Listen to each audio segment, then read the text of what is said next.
할렐루야.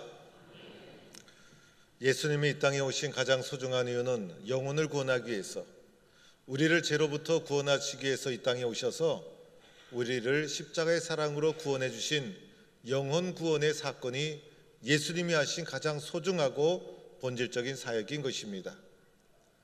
그런데 이것은 예수 먼저 믿은 사람만이 할 수 있는 것이죠. 또 이것은 교회만이 할 수 있는 것이에요. 그래서 이 사명을 우리는 오늘도 감당하기 위해서 최선의 노력을 다하는 것입니다. 전도라는 것은 믿지 않는 사람을 신앙의 삶을 가지도록 이렇게 인도하는 일을 전도라고 할 수가 있습니다. 그런데 우리들은 전도할 때 단지 예수 믿도록 권면하는 것에서 끝날 수가 있습니다. 그런데 전도의 궁극적인 목적은 그 사람을 예배당으로 인도하는 것입니다. 전도할 때 교회로 예배당으로 인도하는 데까지 해야 그것이 마침내 전도가 되는 것입니다. 진정한 전도는 예배당까지 인도하는 것, 교회까지 인도하는 것, 내가 섬기는 교회까지 인도해서 그가 잘 정착하도록 도와주는 것이 전도의 완성이라 할 수가 있는 것입니다. 그동안 우리들은 전도주의를 앞에 두고 열심히 준비해 왔습니다. 이번 주에 우리는 가장 중요한 한 주간을 보내게 됩니다. 이제 예수를 모르는 영혼들에게 예수 믿도록 하기 위해서 최선의 노력을 다했는데, 이제 그들에게 예수만 믿으라고 권면하는 것으로 끝나서는 안 되지 않습니까?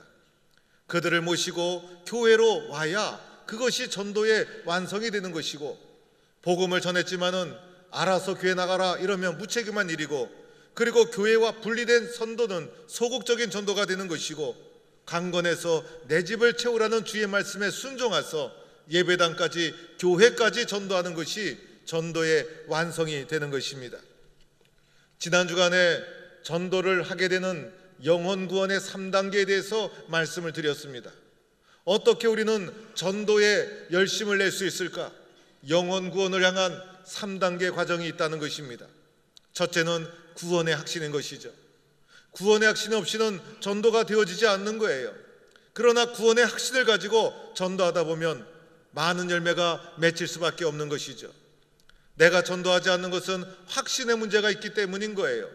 나에게 확신이 있다면 복음을 전하지 않고는 견딜 수가 없는 것입니다. 두 번째 단계는 열정적인 기도인 것이죠.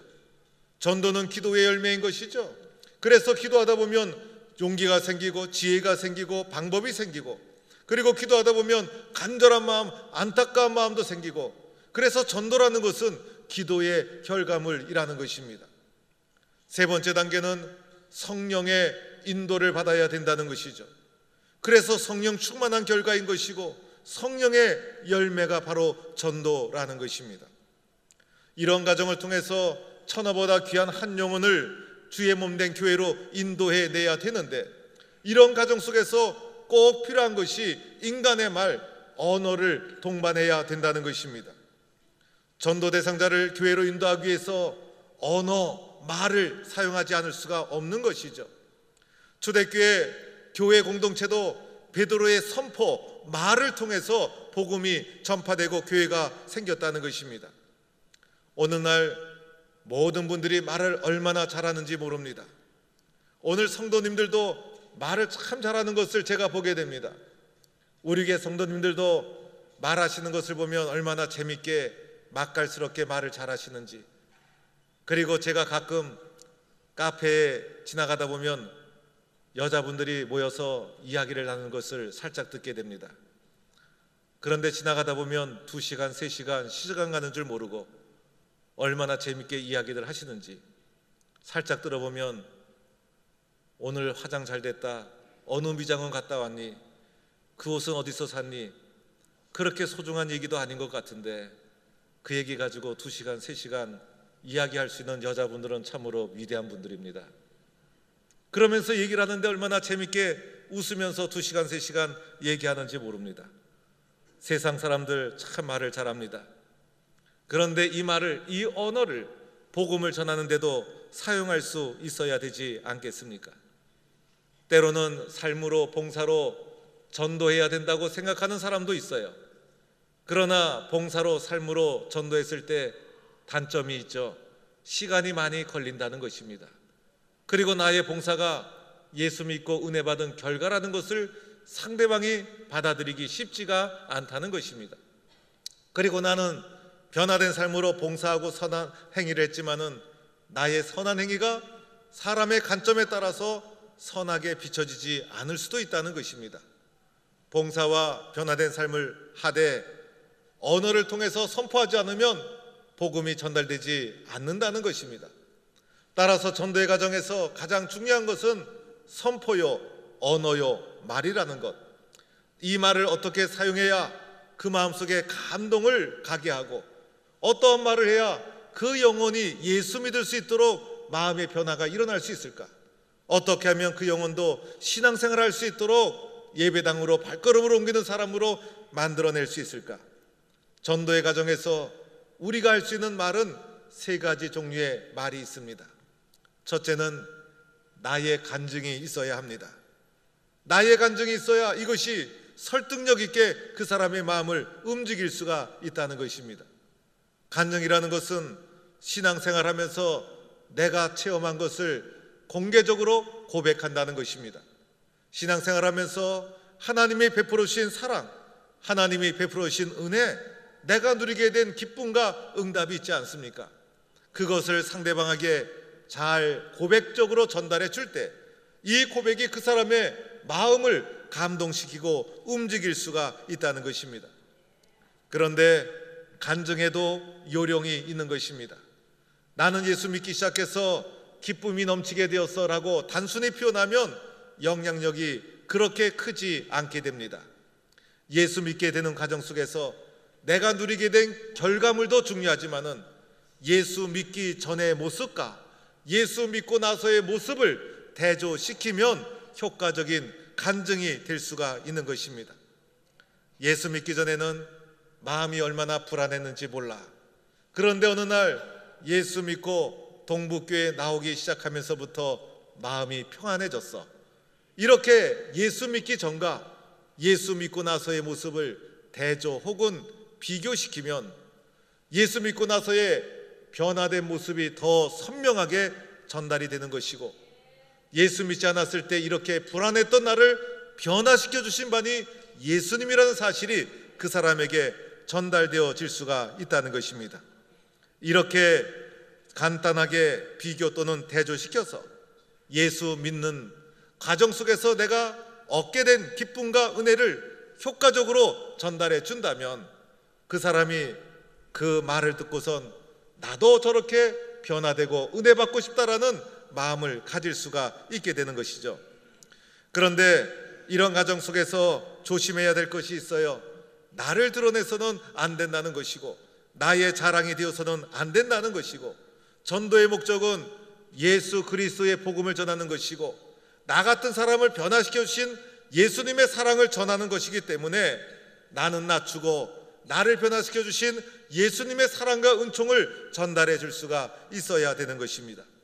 그래서 간단하게 1, 2분 정도로 이렇게 메시지를 전달하고 간증을 고백하다 보면 그분이 마음속에 나도 저러한 예수를 믿고 싶다라는 마음이 움직일 수가 있게 되는 것입니다. 예수 믿기 전에는 자녀 걱정 때문에 늘 염려 속에 살았는데 예수 믿고 나서는 자녀를 하나님께 맡기고 나니 마음이 편안해졌어. 예수 믿기 전에는 이유 없이 몸이 자주 아팠는데 예수 믿고 나서 마음도 평안해지고 몸도 건강해졌어요. 예수 믿기 전에는 인생에 재미가 없었어요. 세상에 이것저것 해봤지만은 인생에 재미가 없었지만은 예수 믿고 나니 얼마나 인생이 재밌는지, 세월 가는 줄 모르고 교회 가는 게 얼마나 기쁜지 몰라요. 예수 믿기 전에는 우리 가정의 부부싸움이 끊이지 않고 문제가 계속됐지만은 예수 믿고 나서 부부간의 대화도 많아지고 관계도 좋아지고 자녀들도 좋아하고 얼마나 행복한 가정이 되었는지 몰라요. 이렇게 고백할 수 있는 성도가 되어야 합니다. 우리가 인생을 살면서 인생의 여러 가지 사연과 그리고 살아온 인생의 여러 가지 이야기거리가 있을 거예요. 사연 없이 살아온 사람, 그리고 그리고 나름대로 사연 없는 인생은 한 사람도 없는 거예요. 그러나 그 많은 사연을 다 얘기할 수가 없잖아요.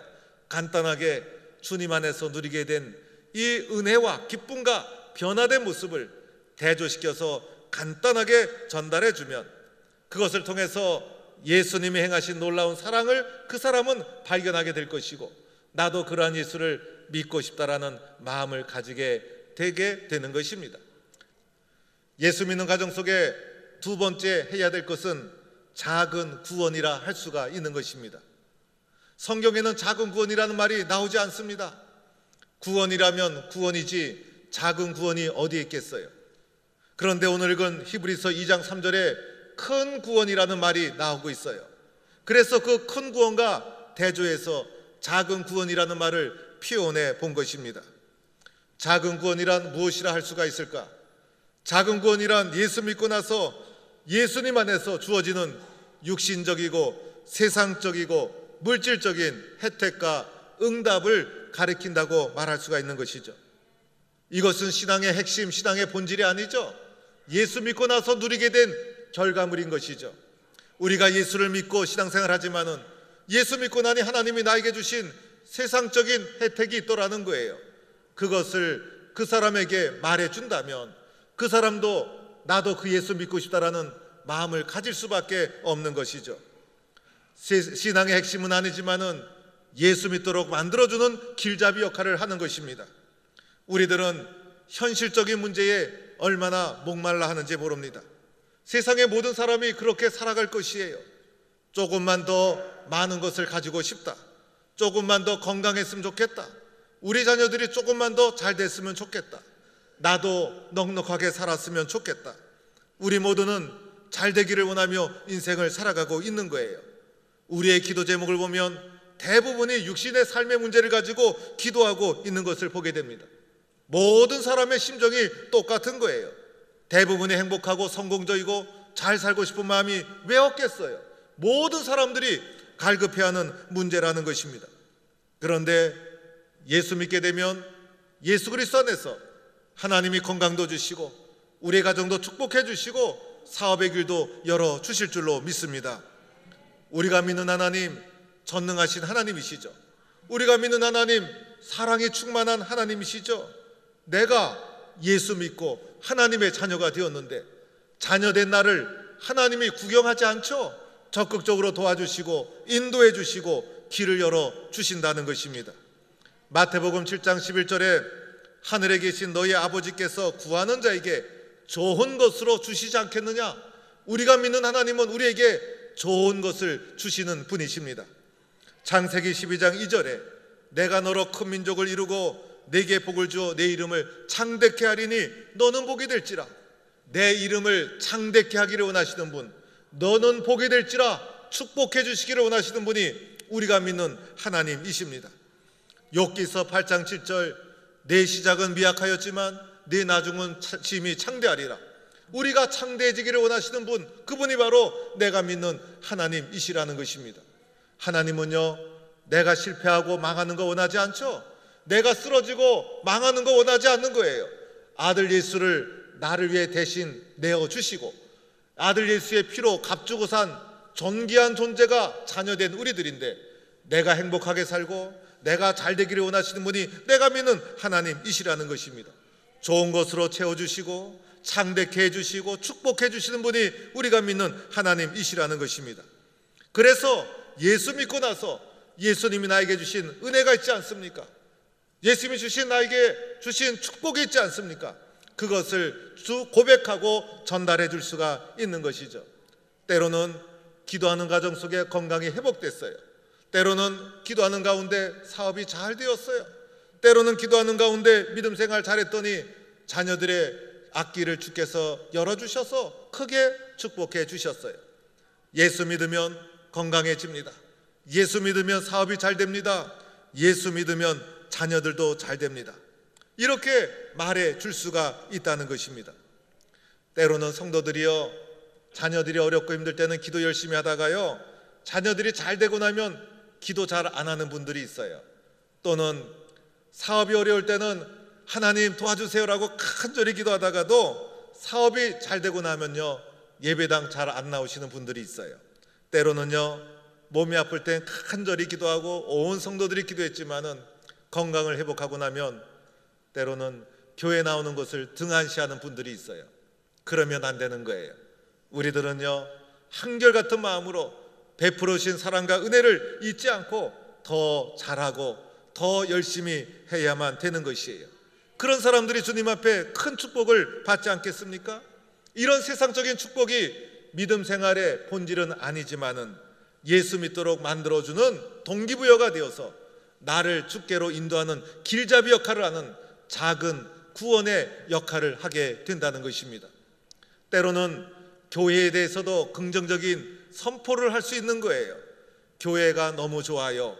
우리 교회 집사님, 장로님, 권사님 너무 훌륭하고 사랑이 넘쳐요. 우리 교회 목사님 훌륭한 분이에요. 우리 교회는 사랑의 공동체예요. 우리 교회는 영적으로 한 가족이에요. 우리 교회는 기도 응답이 많이 나타나는 교회예요. 이렇게 교회는 자랑하고 홍보하고 긍정적으로 말할 때 이것이 듣는 사람에게는 구원으로 인도하고 예수 믿도록 만들어주는 길잡이 역할을 하게 된다는 것입니다. 신앙의 본질은 아니죠. 그러나 그 사람을 구원하도록 만들어주는 작은 복음이라 할 수가 있는 것입니다. 때로는 우리 성도들 가운데 긍정적인 칭찬에 인색한 분들이 있어요. 그래서 비판하고 지적하는 건 잘하는데 칭찬하는 것에 인색한 분들이 있어요. 그런데 사람은요, 원래 죄로 오염된 양심을 가지고 있어서 비판적이고 지적하고 그리고 부정적인 것에 더 쉽게 사람들은 휩쓸리게 되고요, 그런 것에 귀와 눈이 더 확 뜨여지게 되는 거예요.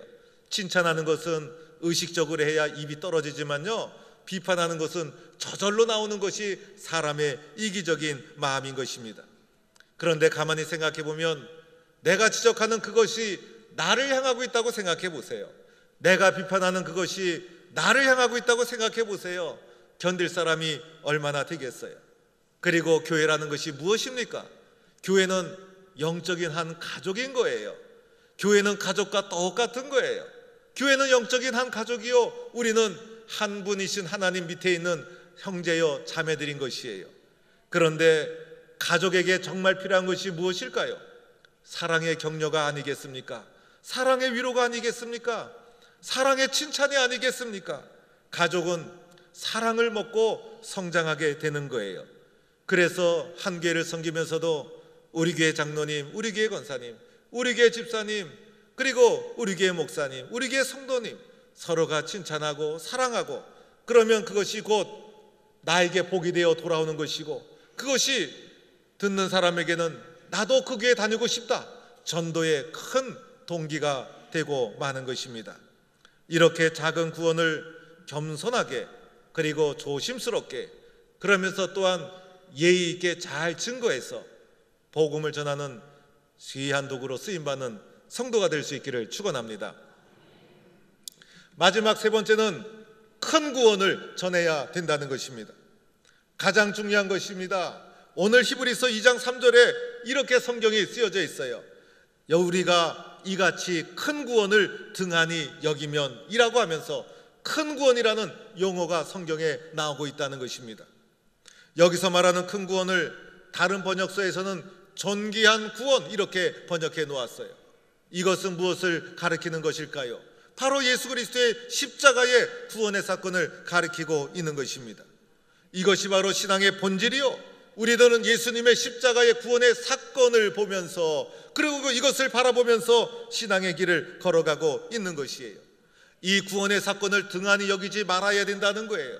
이 구원의 사건을 소홀하게 여기지 말아야 된다는 거예요. 인생을 살면서 하나님이 주시는 응답, 작은 구원의 혜택이 우리들에게 너무나 소중한 것이죠. 그러나 그것만 바라보면 신앙이 잘못될 수가 있다는 거예요. 나의 간증만을 붙잡고 있으면 어떻게 됩니까? 자기 자랑이 될 수가 있는 거예요. 작은 구원만 붙잡고 있으면 신앙이 변질될 수가 있는 거예요. 더 나아가서 우리는 큰 구원, 예수 그리스도의 십자가의 구원에까지 나아갈 수 있어야 되는 것입니다. 작은 구원, 그리고 나의 간증, 이 모든 것이 큰 구원을 향하여 나아가고 있을 때 그것이 가치가 있고 올바른 구원이요 간증이 되는 것이지, 큰 간증을 바라보지 못하고 작은 것만 바라보면 신앙이 변질될 위험성이 있다는 것입니다. 사도행전 2장에 보면 초대교회가 시작하는 장면이 나와요. 오순절 마가의 다락방에서 성령의 임재를 통해서 베드로가 선포를 하고 교회가 시작되게 됩니다. 이때 베드로가 말로 선포한 것이 있었죠. 베드로가 선포한 그 선포가 중심이 되어서 수용한 자들을 통해서 공동체 교회가 시작이 된 것이에요. 사도행전 2장 36절에 그런즉 이스라엘 집은 확실히 알지니 너희가 십자가에 못 박은 이 예수를 하나님이 주와 그리스도가 되게 하셨느니라. 십자가에 못 박은 예수, 십자가에 못 박힌 자는 죄인이지 그리스도가 될 수가 없는 것입니다. 그러나 십자가에 못 박힌 예수를 하나님이 주와 그리스도가 되게 하셨다. 십자가에 못 박힌 죄인이 그리스도가 되었다라는 이 역설적인 선포가 하나님이 베드로에게 성령의 임재 가운데 깨닫게 해주신 것이고, 베드로가 예수가 그리스도이심을 선포하고 있는 것입니다. 사도행전 2장을 넘어 3장에 가보니 베드로가 또한 이렇게 선포하는 것이 나오죠. 은과 금은 내게 없거니와 내게 있는 이것을 내게 주노니 나사렛 예수 그리스도 이름으로 일어나 걸으라. 이 선포 속에서도 나사렛에서 성장한 예수, 십자가에 못 박인 예수가 그리스도이시라는 신앙의 고백이 철저하게 선포되고 있더라는 것입니다. 더 나아가 사도행전 4장 12절에 가서는 다른 이로서는 구원을 받을 수 없나니 천하 사람 중에 구원을 받을 만한 다른 이름을 우리에게 주신 일이 없습니다. 예수 그리스도 외에는 없다는 거예요.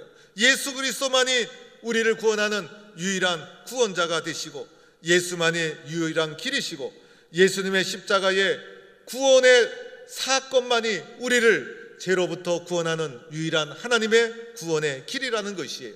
여러분, 이 큰 구원은 주께로부터 전파되기 시작하는 것이고, 이 큰 구원은 사도행전에 나오는 사도들이 중심적으로 선포한 전도의 중심 메시지가 되는 것입니다. 이 큰 구원을 우리도 전할 수가 있어야 되는 것입니다.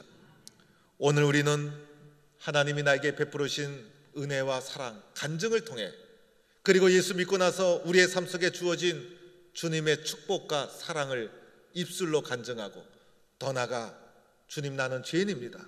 그러나 예수님의 십자가가 나를 구원해 주셨습니다. 이 큰 구원에 대한 확신과 믿음과 선포를 통해 천하보다 귀한 영혼을 주께로 인도하는 쓰임받는 성도가 되기를 주의 이름으로 축원합니다.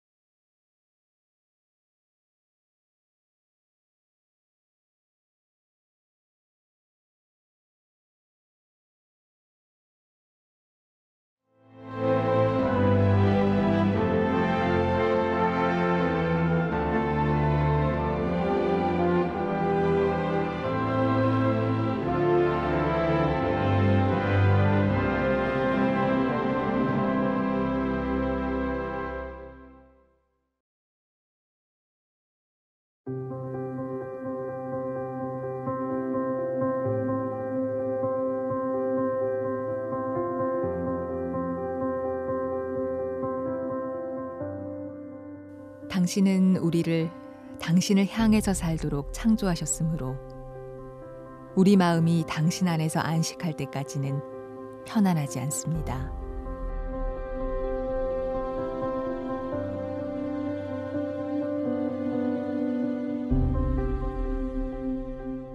하나님은 사람에게 영원을 사모하는 마음을 주셨느니라.